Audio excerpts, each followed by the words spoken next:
I'm in the process of building a double rod back Windsor chair. This would be about 1810, and this is a New England version that I saw in John Cassay's book on Windsor chairs. And it's called a double rod back because of these two crest rails, the primary and the secondary crest rails.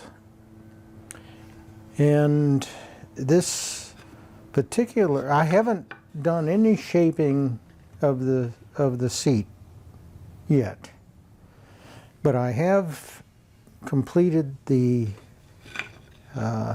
lower section here with the bamboo style turnings, and nothing's glued.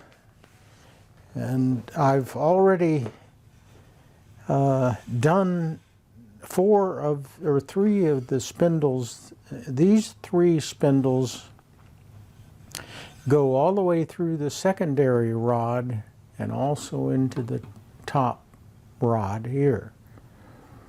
I did not steam bend these. These are ash. The original was maple and pine for the seat.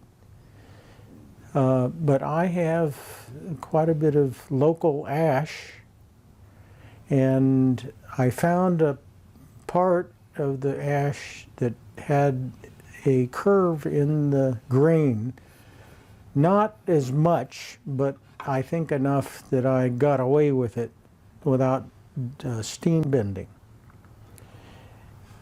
Now, these end pieces on this top rail are like this because of a special kind of joint that is made up here on these types of chairs. It's called a duckbill joint. So this will be trimmed out and shaped, and then there's a little faux miter joint in these corners. But I'm far from that stage at this point. Right now I'm working on these spindles, and I've created these three spindles with hand tools.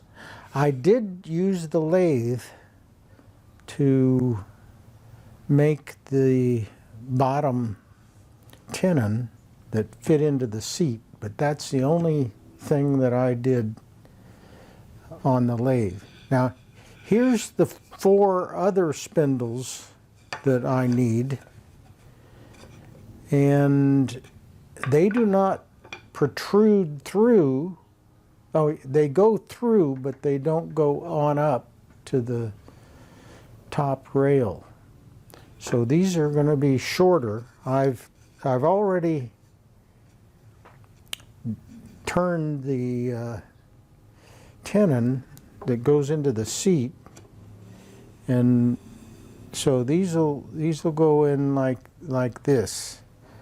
Now, what I did with these spindles, there's a multi-step process I went through with hand tools.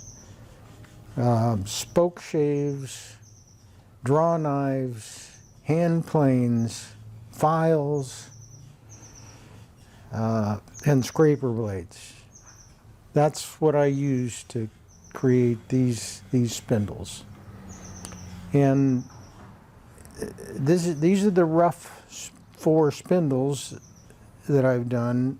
And first of all, I bandsawed out the square blanks, and then I used the bandsaw to create octagons out of that square shape. Just took the corners off, and then I marked the center point And I also showed a circle here that represents the 5/16 diameter shape that tenon that I have to have up here at the top to fit into the socket in this rail. I have not drilled these sockets yet.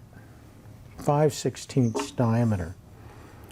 So now there's a multi-step process here with hand tools to get to this bamboo-shaped slender spindle.